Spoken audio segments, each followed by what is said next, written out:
Well, hello everyone on YouTube. This is Ron. I'm a CERT trainer for the state of Oklahoma. Now, some of you people know exactly what CERT is because you're part of CERT with maybe within your state or community, but other people don't know what it is. Basically, it's Community Emergency Response Team, and quick history for you, is that it was implemented by the Los Angeles City Fire Department in 1985. Now, this was after the earthquake in 1987, and in 1993, it became a national program. So what happens is that you can contact perhaps your local emergency management office or somebody within the state, usually Department of Homeland Security within your state, and they can tell you where they're going to hold classes. Now, let me tell you a little bit about those classes. Those classes are going to be a 20-hour course, at least that's what it is here, and they're going to have a participant handbook. You will go through that handbook with an instructor. That person will tell you what you need to know, the basics. They'll kind of give you some of the rules and the guidelines and how you operate. For example, a big one that's a pet peeve for me is that you don't self-deploy. Now, with that said, if you're at home and some sort of a disaster strikes in your community and you know the area very well, we'll say your local neighborhood, okay? Local neighborhood. So what you're going to want to do is get out there and you're going to want to kind of work with your neighbors and kind of get things organized. So when fire and ambulance and everybody else shows up after the disaster, hey, guess what? You can provide them with numbers of, casualties and whatever's going on and set up triage. So that's what CERT teaches you to do. So you kind of become that responder in your local area where there is no responder. We'll say your neighborhood. Now, here in Oklahoma, we have a lot of people who are storm chasers. Now, there's a big difference between a storm chaser and a storm spotter. I won't get into everything, but usually your storm chasers, well, let's just say they're more like thrill seekers. A lot of times they want to get out there and run all over the state or sometimes the country and be there when disaster strikes and get pictures of it. And so many of those guys want to take the CERT program so they can jump in and help. Well, that's not what CERT is about. If you're going to respond to some sort of a disaster, you need to be working with emergency management. So therefore, you need to take the NIMS courses so that you understand the structure. So that's what CERT is about. It's not about taking the course and then running all over, and then as soon as a tornado or whatever happens, you just jump in and start helping the nearest people. That isn't to say sometimes that you might be somewhere, car accident or something, and you don't go and help. But what I'm saying is, on a large disaster, you are going to report to emergency management. So again, that's why these NIM courses are very important. Everybody in the fire department, police department, they've got to take these courses so that they understand the chain of command. Anyways, with that said, they're going to give you a backpack when you're done, and you're going to have a vest, as you see in the camera here. You're also going to get a hard hat, some goggles, some basic tools, a space blanket maybe, and I don't know, kind of varies from state to state, but that's kind of some of the stuff you're going to get: duct tapes and some sort of large utility wrench to turn off things like gas and water. And we teach during the course how to go out to and turn those things off. So one of the things I don't teach is propane. So I would highly advise you, if you live somewhere like I do, rural, and you need to know how to turn it off. You know how to turn it off. Not very hard. If you can turn off a water faucet, well, let me tell you, you can turn off propane. So that's the idea, is that you are that responder that is going to get things organized. So when the other guys show up, when they show up, you've got things under control. So we're going to talk about some of the things that you may want to have with you additionally as to what CERT is going to provide you with beyond the vest. So some of the other things that you're going to definitely want to do, I'm going to get into it now and share them with you and kind of give you a reason. One of the first things that you can see in the picture to your left is a great pair of boots. Now, I'm going to tell you this. I have responded, and this is what got me into CERT, to the 2013 Moore tornado. I worked search and rescue. I was there actually at the school with some other people, and we assisted in digging through the rubble looking for the children that perished and the teacher. Now, something that I did have boots, but the mistake that I made on my boots was that, well, you have to be careful with nails and things when you're walking over debris. So that's going to be something that you're going to want to look into if you're going to work tornadoes and other disasters where debris is strewn everywhere. You want to make sure that you've got some type of boot that will not allow nails and things to come through the bottom of your boot. There are other things that you might want to get that I don't have on this table. You're going to be climbing over a lot of debris. You're also going to want perhaps some knee pads and things, because you may slip, fall, and again, end up with something in your knee. So it's not uncommon after a disaster, especially a tornado, for people to need tetanus shots. So with that said, that's definitely one of the most important things you can have is good footwear. Now, you show up to a disaster, you want to help out just as a volunteer in some way, and you show up in tennis shoes, they're going to send you home. So make sure you get a good pair of boots. You definitely want something that's going to support your ankles. Trust me, they're not the most comfortable thing to wear. So make sure you wear thick socks with them, so it kind of helps, and maybe get some inserts for your boots as well. So that's one of the things that you're definitely going to want to get is a good pair of boots. Especially if you're responding to something like I said, a tornado. Now, some other things that I have here. These are things that I added to my gear and I've picked up over time. You're going to want to do the same. Now, you may not have the same thing that I have here for different reasons, but some of this stuff you're definitely going to have. So you're going to want to kind of customize your bag some. The one thing I will tell you, anything that you put in your bag, I would advise you to put it inside plastic baggies and store it inside your bag that way, so that if you're out in the rain, nothing gets ruined. So good idea. Anything you put in your backpack, do your best to waterproof it. Doesn't matter what it is. And so that's kind of my concept on everything. Keep it dry. You may want to carry, extra sets of gloves and some other things. But I'm going to get into some of the things that I carry or I have available. I always take with me. I may not directly stick them on my backpack, but I have access to them, so I can kind of custom and my backpack in the field depending on the situation. A couple of years back, we worked in serving a warrant with some law enforcement, and I have additional training beyond CERT, so it was wide area search, and so myself and Lynn, my better half, got out and we helped organize a search for him because that's what we were trained to do. So you just want to make sure that you've got what you need. So some of the stuff you can carry with you. May not put it in your backpack, but always make sure you have it because a search can change. You can actually be drafted onto maybe helping out the guys in the fire department and changing areas. You never know, especially when you check in with emergency management. So some of the programs now, like Wide Area Search, do include CERT. And I thought it was funny. Here in Oklahoma City, when I took the course, there were a number of highway patrol and fire department personnel, Task Force 1, and they didn't know about CERT. Some of them did, some of them didn't. So we explained it to them. So now they're teaching some of these courses and including CERT. So any additional training that you can get beyond CERT, I would highly advise you to do it. Take those courses. Try to work with your emergency management. If you take the course and you don't have anybody to work with, there's some things that you could do. One, contact your local emergency manager. Maybe somebody within the state, maybe they can point you in the right direction to a team. So one of the things that I did was set up a 501c3. It wasn't myself, but we set up a 501c3, and that way we can work with independently outside of the CERT program. So that's something that individuals can do as well. Another thing here in Oklahoma, something that's very important in many cases, is storm spotting. I would advise many of you, if you live in these areas where you could have severe weather that includes tornadoes, go out and take a storm spotting course. Now, right now, they're not having the courses in buildings in a gathering, but you can do them online. So when spring rolls around, that's something I'd advise you to do. With that said, it's good. It's just going to open up more doorways for you. We're going to talk about other things that are going to open up doorways for you too. But let me get on with the equipment. Okay, one of the first things that I would definitely have in my backpack, and I'm not saying you have to get this expensive, but you don't want a cheap compass. So there are some compromises out there as long as you can read the compass, you know what the compass is about and how to use it. If you've been in the military, you've probably been trained on it. But you definitely want to get a decent compass. So that's one of the things that I would definitely point out is get a really good compass that you can carry in your backpack. So this one's set up to map, read, and do courses. So that's something that you definitely want to have the ability to do.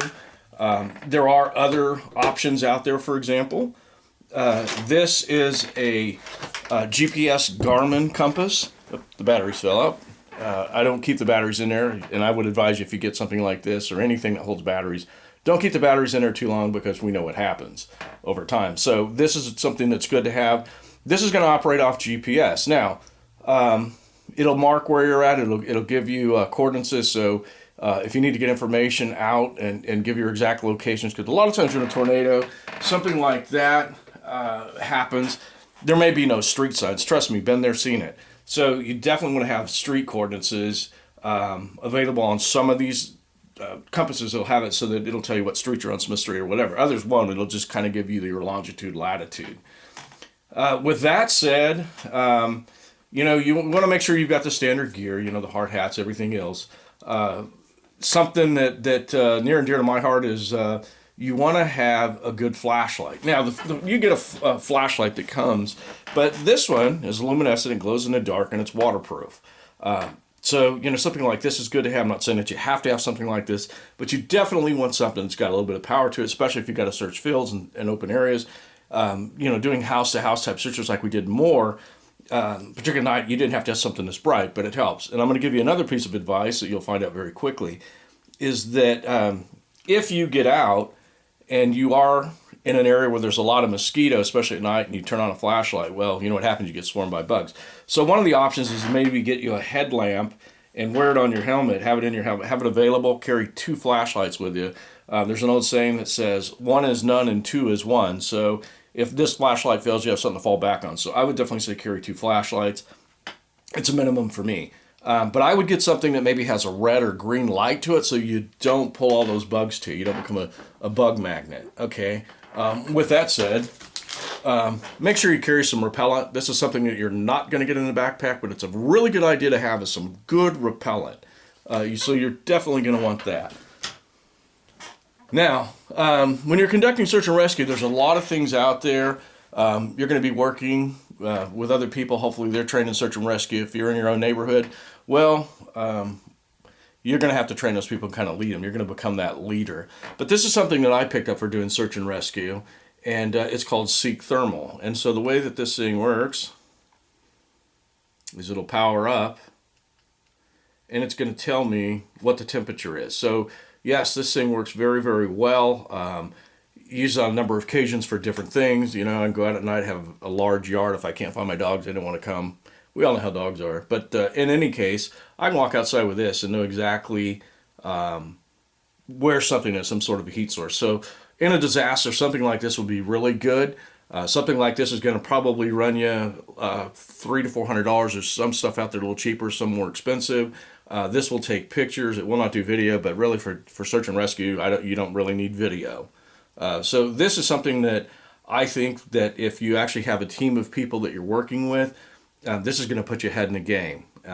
When you do sign into a disaster, a lot of times they're going to know what you have to bring to the table. And when you have something like this and they can send you out, it's definitely, I'm going to call it a force multiplier, because this is going to see a lot of things that you can't see and help you out. So if you're really serious about it, this may be something you want to get or look into it. They've got phones now and things that you can buy that have the thermal on them.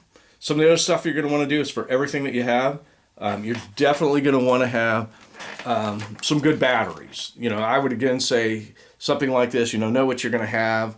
Carry at least 2 changers or more. You don't have to carry every battery you got with you, but just make sure that you have access to batteries. So that's something that's always important. When you take the CERT program, they're going to give you a flashlight and 1 set of batteries. And of course, the state is using funding to do that, so they can't afford to give you a bunch of batteries, but they probably wouldn't want to anyway.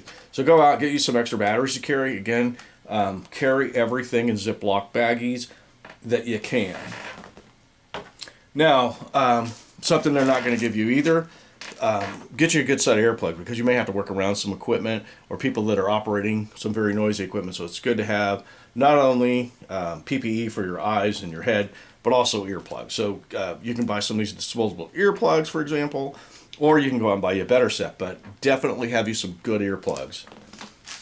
All right, now you may show up at a disaster, and if it's in a large city or something, they're probably going to have the resources set up, and they're going to probably be able to respond very quickly, and you're not going to have to worry about some of this. Now, however, there have been times that I've gone into areas that have been flooded, and so one of the things you want to make sure that you have is water. You always want to make sure you've got some good water, so carry water with you.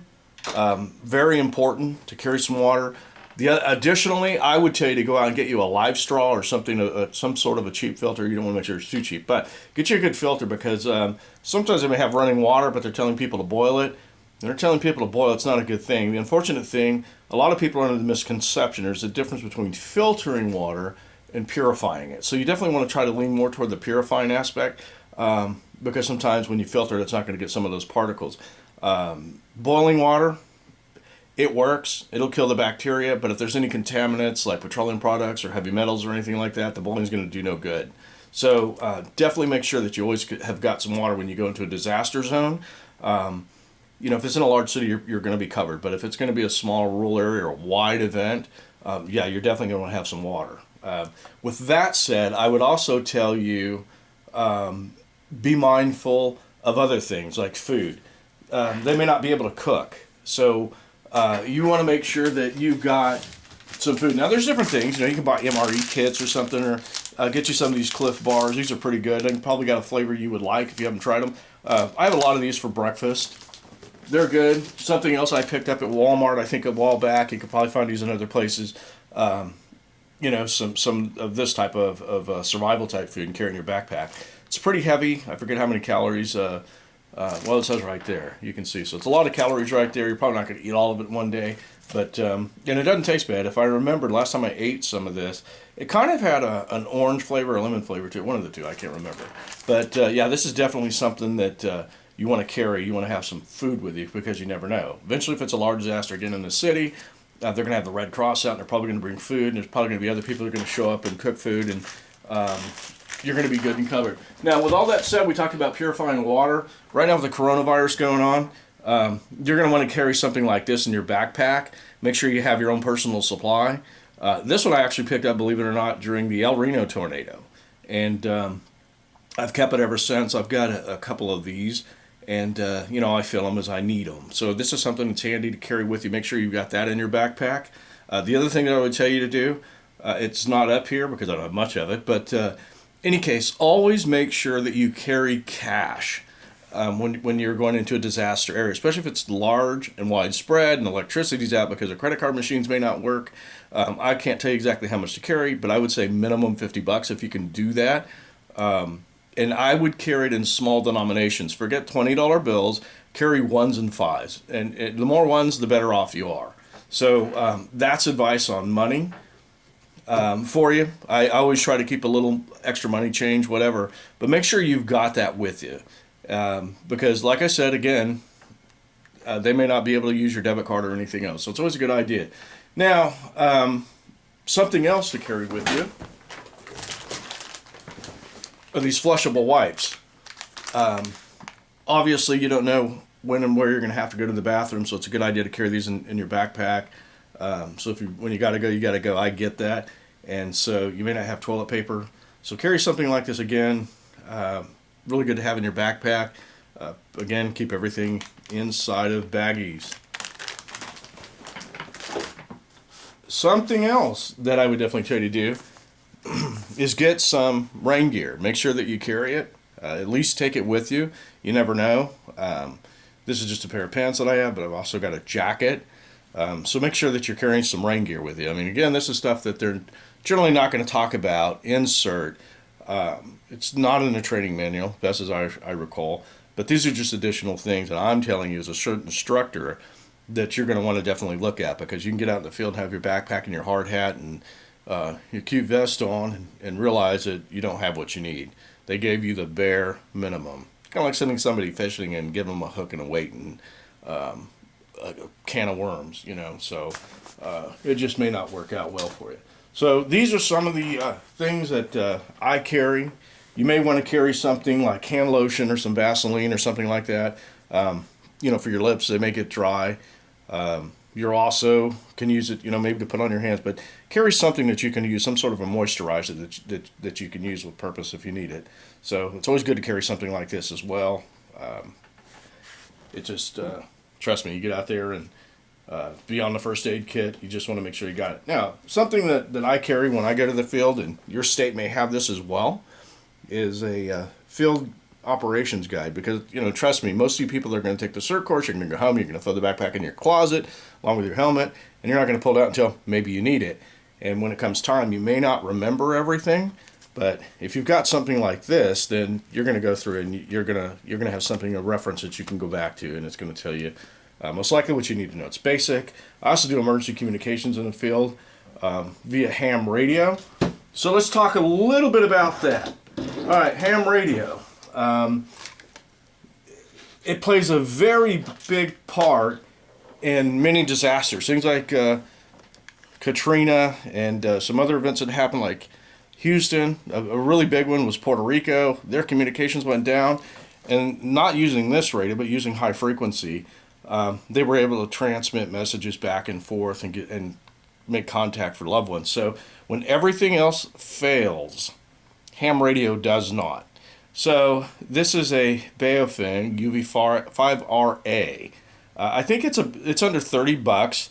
I would advise you to look into getting one. Now, I'm going to tell you something you're going to hear, but I challenge you to go check the law. I could probably look it up on my phone and tell you. The law is that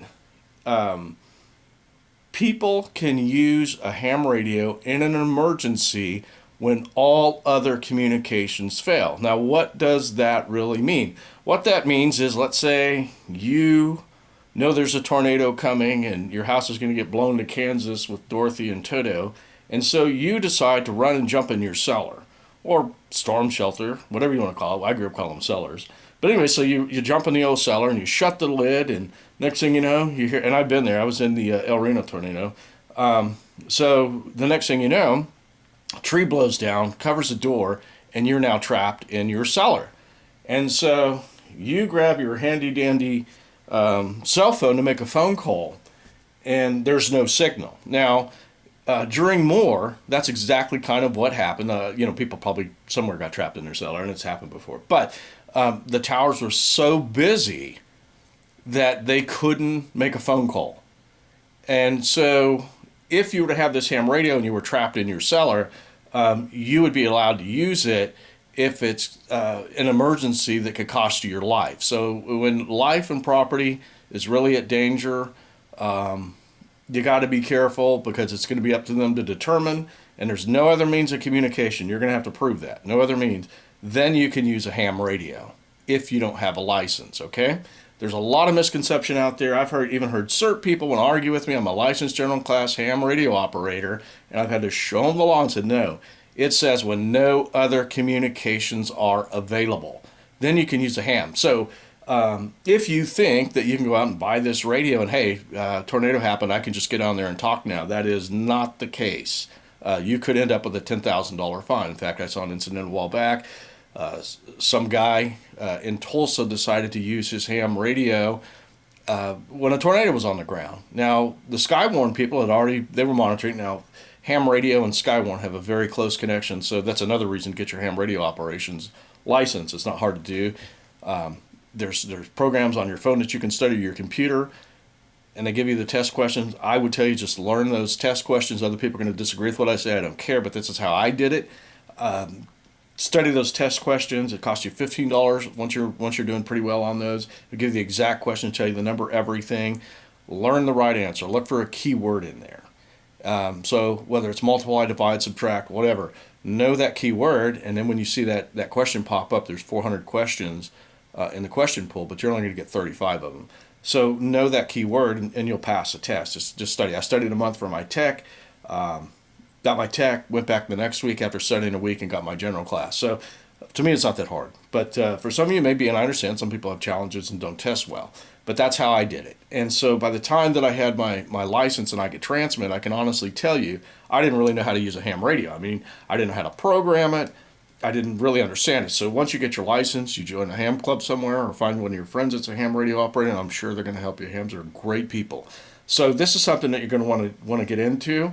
Another reason to get into ham radio, again, it does a lot with emergency management when you get a chance.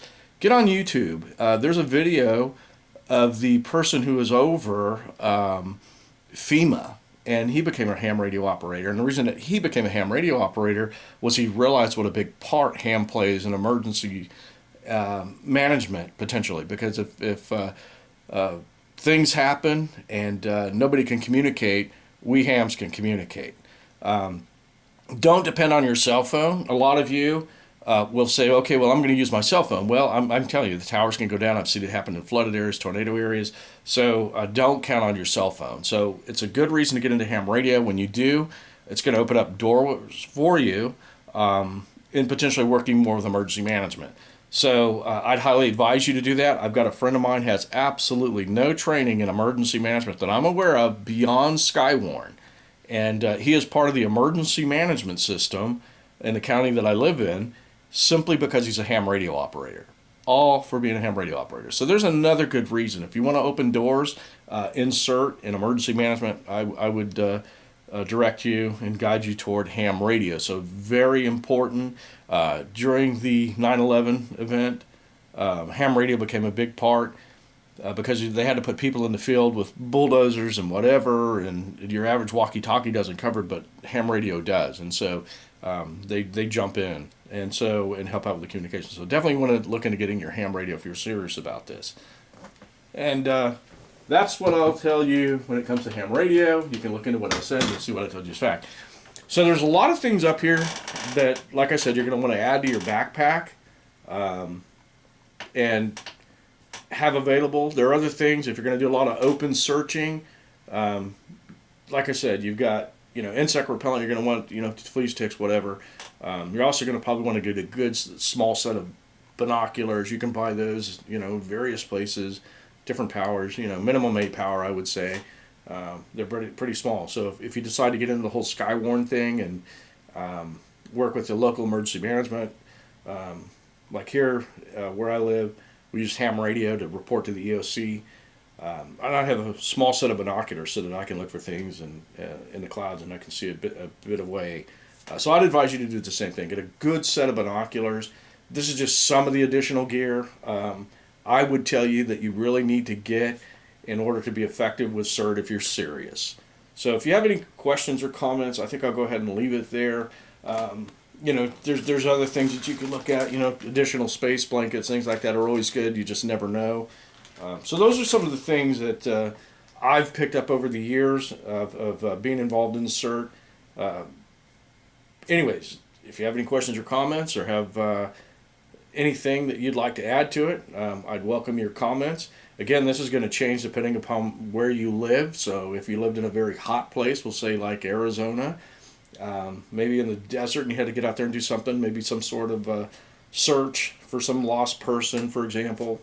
Don't know if that would ever happen, but let's just say it did. You definitely would want to carry a lot more water. So your bag can change depending upon where you live. If you live in some area that's definitely cold weather, you're going to want more space blankets than that guy in Arizona. So it's a good idea to have them all the way around. But you get my drift. So always carry extra clothes with you. Carry it in your vehicle.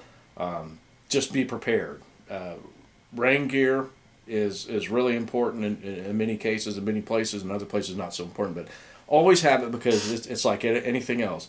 I worked once in a sporting store, and we'd have seminars on backpacking, and a general rule of thumb is you're always going to have too much in your backpack, but you're never going to have everything you need. So, if, for example, you were given a can of food to eat, do you have a can opener? So you see what I mean here. So the important thing is just go through, think about what you might need. This is going to give you a pretty good idea of some of the things that you're going to need. And any case, let me know in your comments. And I want to thank you for watching this video. Please like and subscribe. I'll probably do other stuff more directed on certain things, perhaps some tactics or techniques or whatever, or maybe more about ham radio. But I'm definitely going to probably do some more videos here shortly. And so if you've got a subject within search and rescue and CERT that you would like to know about, and I can make a video on, let me know. Again, thank you. This is Ron with CERT, and I wish you all the best.